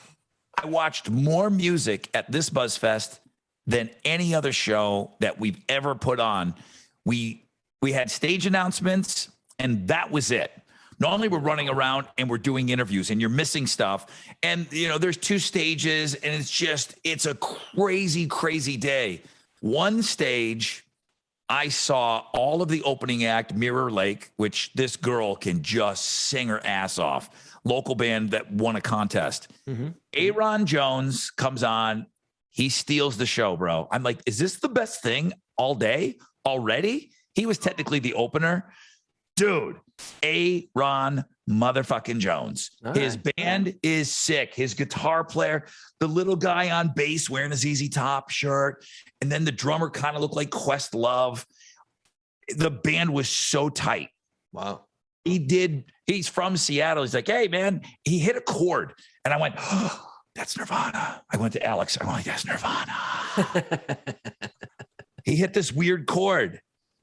And then he said, hey, man, anybody ever heard of Seattle? I'm like, oh, my God, he's going to do it. Dun, dun, dun, dun, dun, dun, dun, dun. He did Breed. And it was face melting. Wow. Great idea on that song, by the way. Holy shit. Wolfgang Van Halen was great. His voice is so crisp and clean. He's great. Doesn't do a lot of stage rapping, but he talked, hey, last time I was on the stage 6 years ago with my dad. Oh. This song's gonna be tough for me to do. And then he goes into Distance, and you felt the emotion. Candlebox was great. They do Children of the Grave by Sabbath to close. Unbelievable. POD was killer. I didn't see them. Everybody was raving about POD. And then Chevelle, which, Chevelle to me, and Offspring was just play the greatest hits. And that's all they do is play hit after hit after hit. It was a great show, dude. We probably packed 17,000 people in there. Holy shit. It was so much fun to be back with live music and back with everybody. It was so much fun. God, It was good. I'm glad you asked about it. Yeah, that's good. It's good. I didn't have power, but I'm glad you had fun. I'm just messing with you, dude. Holy shit. No, I'm looking forward to eventually getting back to shows again too, man, because God damn it, I need to get out and do something different because, with the COVID thing for the last year and a half, it's been brutal. Nobody's done shit. And it's good to see people getting out again. Obviously, I actually got to go to the Saints preseason game a couple weeks ago, which was so weird to be out with other humans. It was like Hi. You don't even know how to act. You're just awkward, man. It's just fucking weird. What I found is you got to kind of dive in. If you're going to go, I'm not saying do something stupid. I'm not saying pick up a beer that's not yours. I'm not saying lick the palm of their hands. Don't make out with anybody. Yeah. But my wife and I didn't even really talk about it. We just went and we just embraced it. We're vaccinated. We're hoping for the best. And we didn't want to stay home anymore. Right. And we just went. And I didn't think about it. Nobody was making jokes about a super spreader or anything like that. I was high-fiving people. Of course, I'm washing my hands. I got hand sanitizer. And you needed to be tested, rapid test, and wear a mask backstage. So I did get a chance to meet Wolfie. He was not taking his mask off. Aaron Jones, mask off. What's going on? High five, hug, the whole deal. Everybody was different. But anywhere you were walking around backstage was a mask on. Now, that was a Live Nation show that we did. October 4th is when they go full blown. You have to show your papers to buy tickets. You have to, it's a vaccinated show or a negative test within 72 hours. They're joining already AIG and I forgot who else. So your boys, there's a reason that that Clapton's playing here. And I hadn't seen this logo in a long time. A Beaver production. Oh, yeah. They must be doing the Clapton show because Clapton's not having it with the way things are going. He's not doing full vac shows. Right. And what's weird is I went to the Saints game and you had to show your vaccination card or a negative test. And I was like, oh, this is going to suck. The line's going to be 10 miles long. It's going to take us 6 hours to get into this place. Hey, okay, cool. And then next thing, and you go through and you're in. It wasn't like it was a million. It didn't jack up the lines any more than they already are. So it wasn't a big deal to me. I didn't care. And then it's like, you got to wear a mask in the dome. And a lot of people had their masks on. And then there's some that didn't. And I was just like, whatever, I'm keeping mine on. It's cool. Whatever. I don't care. If I'm gonna have a drink, I'll take it off and drink. Yeah, you get a beer in your hand or you get some food or something like that. No mask, right? Yeah, take it off. But they want the mask on. It's fine. Yeah, I didn't care. I don't care either way. But it's just depending on where you go. And like you said, each state is different. I'm in Florida now. Each team is different. Yeah, and each team has got different policies. So I'm in Florida now, and you walk anywhere, and ain't nobody wearing a mask at all. No. So I'm on the road, and I've been on the road since, I don't know, I've been on the road for 10, 12 days or so. I kind of lost count. So with me on this little hurricane adventure to escape the Ida in New Orleans, I've got my wife, my son, and a dog. My dog is a husky. It weighs 75 pounds. It's a big ass dog. Okay. That's me. Then I got my mother-in-law, my father-in-law, I got sister-in-law, brother-in-law, and my sister-in-law has a 17-month-old kid. Oh, and they got 3 dogs. So you're limited on where you can go because you got dogs. Okay. Long story short, I finally end up in Florida. Okay. Now the place where we're staying doesn't allow dogs, and we didn't plan on bringing our dog. We had our dog going to be boarded in New Orleans, and we we're going to come on vacation. So everything was cool until you can't board your dog in a city that's about to get smacked with a hurricane. So we had to bring the dog with. A lot of people from New Orleans came to the panhandle of Florida. So guess what? Every place is full. You can't take your fucking dog anywhere. We're like, shit, what are we going to do? Wife calls around. She finds this place. Now, look, I know that pets are cool and I love dogs. You got a dog and everyone's got their way they handle their own pet. And that's great. We finally got into this place, and normally in New Orleans, I take my dog to a place. It's like, hey, it's got a room. It's a big dog. They'll wash her at the end of the stay. I bring her home. She's cool. It's simple. They board her and they're great. Dude, we found this place. I swear to Christ, they will read your fucking dog a bedtime story for $10. Oh, that doesn't shock me at all. People are nuts about their animals right now. Dude, I didn't know this existed. They will read your fucking dog a bedtime story before it goes to sleep. I went, what the I'm like, okay, cool. You can get rooms with TVs for the dogs. Oh, no. I can punch up a camera and look at my dog. Now, I said no to all that shit. I'm like, no, what's the bare bones? My dog doesn't give a shit. She doesn't care. So I go and I just picked her up today. Because I found another place to go. Pick her up and I walk in and then they got these rooms and it's beautiful. Great place. I'm not pissing on the place. They were great. They did a great job. So I go to pick up my dog, pay the bill, go over, and it's all very foofy and girly and cool. It's fine. Very loving atmosphere, right? I sent my kids to worse daycares than this dog place was. You know what I mean?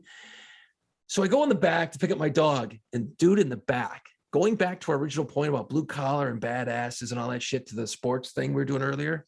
I go back there and there's this guy fucking looked like he was a witness protection. Everyone I talked to up until this point is all like, and your dog did great. She was wonderful. She was a great guest. And they're all like that soft, nurturing voice, right? I go to the back of the house. Go to the back, pick up this dog. Dude, I wanted to hang out with this guy the rest of the day. He was so bad. He comes out and he goes, here's your chart. And I go, what? He goes, here's your chart, man. He goes, your dog. He goes, I mark down every time it takes a piss, and I mark down when it takes the shits. I go, oh my God, I love this fucking guy. I go, dude, he could be the new Tiger King. Yeah. I go, wow, no way. He goes, yeah. He goes, your fucking dog shits like at 8 p.m. every day, like a clock. The dog. And I'm like, thinking in my head, I'm like, are you supposed to be talking to the customer like this? Or is it because I'm like a dude and you're like doing guy stuff now? You're cool. You don't have to talk all soft tones and stuff. He goes, yeah, your dog takes the shits at 8 o'clock every night. I'm like, I wanted to go and get a 6-pack of beers and hang out with this dude. I swear to God, he was the coolest fucker I've seen in 10 days. It was awesome, dude. So that's my final thought on a podcast, on the road, hoping to be back in New Orleans for next week's podcast, unless you get sick. But all right, vitamins. I'll be brief. Today we launched the Rod Ryan Show Cares online store again. It is Prostate Cancer Awareness Month right now, and dudes don't talk about it, okay? Dudes don't go to doctors. We've had segments on this podcast about it. You got to go get that finger in your fanny. You got to go get the camera when they tell you to get the camera. You got to go to the doctor, guys. It's the most treatable cancer. It is not a death sentence when you get prostate cancer. You're not done, okay? They can fix you, okay? Prostate cancer, if detected early, boom, get it out of there. The success rate is ridiculous. It's one of the most curable cancers that we have. Yet there's just guys that don't want to go to the doctor. So that's why we do the Kick-Ass program, and that's with the blue ribbon. Well, let's just get a jump start because next month is going to be all about the pink ribbon, and everything's going to be pink. So we got our Boobs Rock stuff for sale right now. Nice. So Boobs Rock and Kick-Ass, we got all the 2021 stuff in there. And I stole logos again. That's all I do. And just flying under the radar. Hopefully I don't get sued this go around, but you can see quite obvious some things that I've stolen logo wise.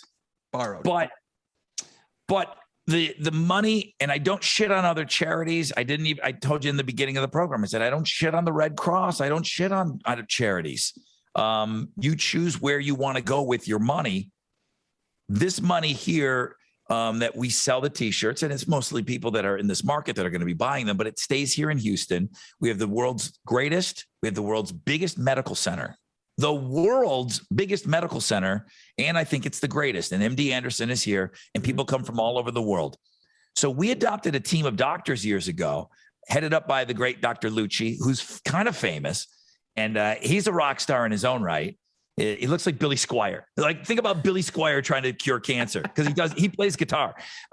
So we adopted this team of doctors, and their goal, and every day they go into work and they're trying to cure cancer. We give them the money directly. So I want everybody to feel good about these t-shirts, just like the backpacks. All of the money goes directly to the cause. I don't pay my wife to do the books. We don't buy staples for the foundation. She's like, she would just get some whiteout and some papers. I go, no, we'll buy that. That's my contribution. No, every penny that you guys spend after I back out the cost of the shirts will go right over to our team of doctors at MD Anderson. It's amazing. I've been there before. I've looked under the microscope. I've held a Petri dish in my hand. They're like, "You're holding cancer, Rod." I go, "What?" I've held cancer in my hand. It's the craziest thing. They're like, "You want to see the rats?" I go, like, "No, I don't. I do not. I do not want to see the rats. I don't want to see Ratatouille." So the store is open. We got a golf tournament coming up. We're going to announce that tomorrow on the show.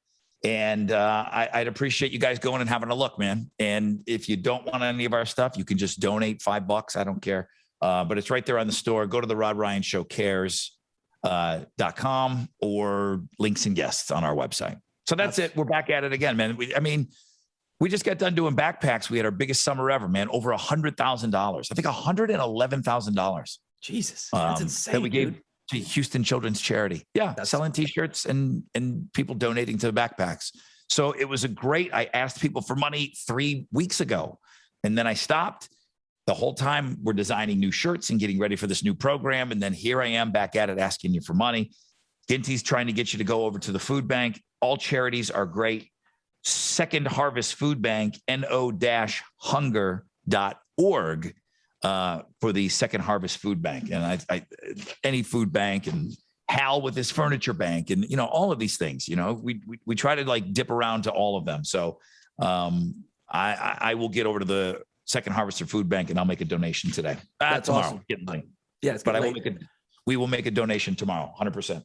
And the cool thing, and I will say this, Rod, is the shirts you got are awesome because I bought some last year for the prostate cancer awareness. In fact, I was actually shopping last year after I got it. It's super soft. They're lovely shirts. They really are nice, good quality. And I was in a store and some dude comes up, he goes, "Thank you." And I go, "Uh-oh," I go, "For what?" Because you don't realize what shirt you're wearing when someone comes, "Thank you for that, man." Because I forget what it said. It said like 100% of proceeds of this T-shirt goes to prostate cancer research. Something you would know better than I would. Anyway, and the guy's like, "Thank you for that." I'm like, "What are you talking about?" And he goes, "No, that shirt." He goes, "That's so totally true." Because this guy used to work at a foundation, much like you're talking about, out in California. He goes, and he explains the whole thing to me. And he goes, I said, "My buddy does this in Houston, and he raises all kinds of money." And then he goes, "That's awesome." He goes, "Keep doing it because guys are dumb and they don't go to the doctor." And he said the exact same thing. I'm like, "Yeah, I know. Guys are stupid. We don't go to the doctor." But the shirts are great. I want to go back to something you just mentioned. I have golf clubs, Rod, and I know they're okay because they're in my house, and I keep them in a safe place. I have golf clubs. I just want to point that out. Some ploy to get here to Houston again or something? What are you saying here? I'm just saying I got golf clubs, man. I don't know. I got golf clubs. I'm just. When's the last time you swung a golf club? Actually, you'd be surprised, and that's a topic for another day. But I got on the course last winter because nobody was going, because of COVID, and it was cold out. And I went probably 7 or 8 times. Man, I was doing okay. Yeah, I'm ready to golf, bro. I'm ready. I golf twice a year. If I have 2 tournaments, I golf twice a year. If I have 1 tournament, I golf once a year. Dude, we used to do those tournaments. I'd bring clubs. I never used them. Oh, I played 2 holes. The last, full disclosure, my last tournament, I didn't even bring my clubs. I'm like, why? Why haul that stuff around? No, we gotta talk about golf in an upcoming podcast because I've been to so many different golf tournaments and they're great. I love the charity angle on a lot of them too, man, because it does raise a lot of great money for a lot of great organizations, but they're always a mess. They're always a mess. They're always fun. It's a lot of work. This one is going to be a lot of work, and whatever. It's for a great cause, and I hope we can sell this one out. So, Rod Ryan Show Cares online store, 501c3, all the money, tax deductible, and it will go to research. A lot of that stuff, when you go out shopping, you're going to see.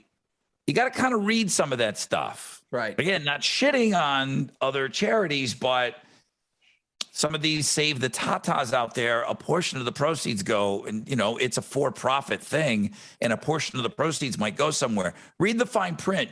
All of our money goes to these charities.